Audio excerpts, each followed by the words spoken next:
Hello guys! Nandito ako ulit sa Ariella Parlor.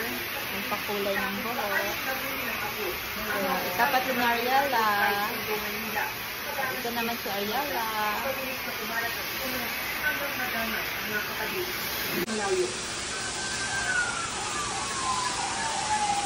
Nakarespondi agad ang mga bumbero at ang Manila Disaster Production and Management Office. Pero pahirapan ang pag-akula ng sunog na umakyat na Task Force Charlie. Dahil pahirap ang makinis na daan sa lugar. Kaya halos nasitan sa kalsada ang mga responding fire truck.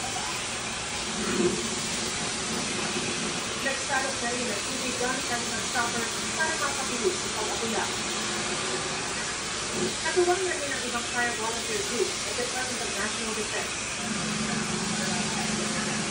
Halos ng oras bago rin silang fire under control sunog. May material, ang mga junk shop, hindi malapit sa tabing dagat. So malakas po yung hangin. Madami na oras na po. Pero fire under control pa rin. Sabihin, hindi pa rin tuluyang nakakula ang apoy. Nakikita namang abala ang maranggan dito sa ating moral sa pangmabenta ng mga kalakal na pwede rong nilang pagkakitaan. Ayaw mga magpagkakapiran, mga tansuko sa kabakan. Ito na lang po nakita namin para makatulong din po sa pagkakapiran pagkibenta. Hindi ko magpupo yung pagbilang sinuwag pero nang atulong ng fire gas vehicle. Kaya kasi sinasabi na meron ng nanunto, ganun yung apoy para maluto yung tayo. Sana ba dito? May bibenta yun. Tanso? Tulog nga daw po ng kalito na yan. At pinabayaan. Ang lamit ng service yung ginawa niyo. Ang mga sinugang residente, sinugan pa ng malakas habang nagsisimpan ng kanilang gamit. Marinig ko na may sumabot. Kaya tumakbo na kayo sa labas. Kung siguro ng mga kalang nagsabitan sa likod namin.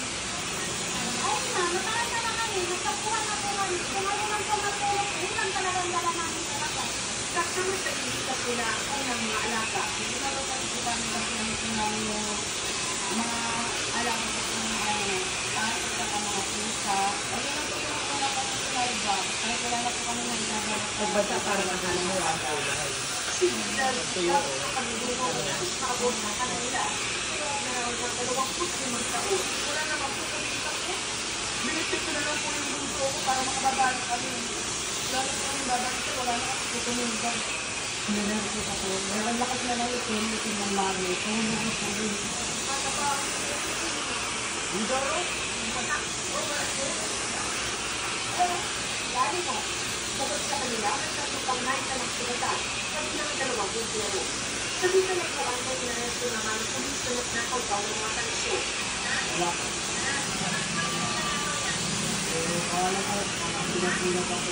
Pero palilinaw ng pulis, hindi naman siyang gasa ng pagkasunog.